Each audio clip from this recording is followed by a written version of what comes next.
ایک رات ایک جنگل میں کیپ پہنے اور اپنے ہاتھ میں گن لیے ایک آدمی رشین جنگل میں گھوم رہا تھا جس کا نام ڈینس تھا، اور وہ کچھ ٹائم کے بعد قریب ایک گاؤں میں پہنچا جو کافی چھوٹا سا تھا۔ وہاں اس نے ایک ہوٹل میں رکنے کا سوچا اور وہاں پر سمتھ بیٹھا تھا جس نے اس کو یہاں پر بلایا تھا اور بتایا کہ گاؤں میں لوگ مر رہے ہیں ایک خونخوار بھیڑیے کی وجہ سے جو پورے چاند کی روشنی میں آتا ہے۔ ڈینس نے اپنا سر اوپر اٹھایا اور کہا سلور کی ایک بلٹ ہی اس کے لیے کافی ہوگی۔ لوگوں نے سلور بلٹ پڑھنا شروع کر دیا تاکہ بھیڑیا مر جائے، اور سمتھ نے وہ بلٹ ڈینس کے ہاتھوں میں دے دی۔ پورے چاند کی رات سب اپنے گاؤں میں چھپ گئے اور باہر بالکل سناٹا تھا، اور پھر سب نے اپنی لائٹس آف کر دی اور سب بھیڑیے کے آنے کا انتظار کر رہے تھے۔ وہ رات بہت ٹھنڈی رات تھی۔ ڈینس اپنے اوپر کپڑا لے کے سو رہا تھا،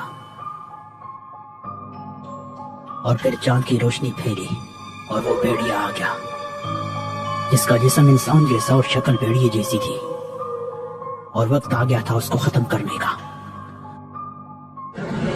اور وہ چلا رہا تھا، ایسا لگ رہا تھا وہ بھوکا ہے، خون پینے کے لیے تڑپ رہا تھا۔ اور وہ بھیڑیا ڈینس کی طرف بھاگا، لیکن وہاں لکڑی پڑی تھی، اور پھر وہ غصے میں پاگل ہو گیا۔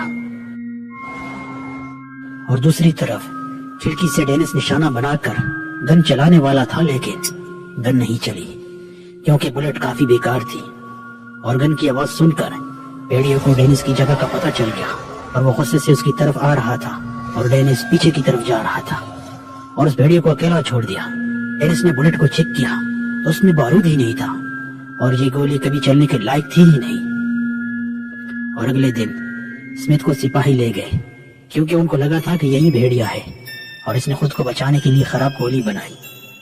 اور دوسری طرف اس کی فیملی رو رہی تھی، اور سمتھ چپ چاپ اپنی موت کی طرف جا رہا تھا۔ اور گاؤں کے میئر نے ڈینس کو کوئی پیمنٹ نہیں دی کیونکہ اس نے بھیڑیے کو نہیں مارا تھا، اور بولا کہ یہاں سے چلے جاؤ، ہم خود اس کو سنبھال لیں گے۔ ڈینس نے ان کی بات سن کر چلنے کا فیصلہ کیا کیونکہ اس کو لگ رہا تھا کہ کچھ عجیب ہونے والا ہے، اور وہاں سمتھ نے تو ابھی تک بھیڑیے والی بات کا جواب ہی نہیں دیا۔ اور پھر لوگوں نے سمتھ کو گاؤں کے میڈ میں باندھ دیا تاکہ اس کو چینج ہوتا دیکھیں اور سچائی سب کے سامنے آ جائے۔ اور پھر وہی ہوا جس کا ڈر تھا، کالے بادل ہوئے اور پورے چاند کی روشنی پھیل گئی، اور وہیں سمتھ کی فیملی جو رو رہی تھی اور روتے روتے بھیڑیے میں تبدیل ہونے لگی، اور وہ کافی ڈرونی لگ رہی تھی۔ اور وہاں سب لوگوں نے بھاگنا شروع کر دیا، اور انہوں نے لوگوں پر حملہ کر دیا، اور ان بھیڑیوں نے لوگوں کی گردنوں کو توڑنا شروع کر دیا۔ ہر طرف خون ہی خون دکھ رہا تھا، اور سپاہیوں نے ان پر گولیاں چلانا شروع کر دی، اور وہ پورا گاؤں بھیڑیوں کا کھانا بن گیا اور پوری طرح جل رہا تھا۔ دوسری طرف ڈینس آرام سے اپنی جان بچاتے ہوئے واپس جا رہا تھا۔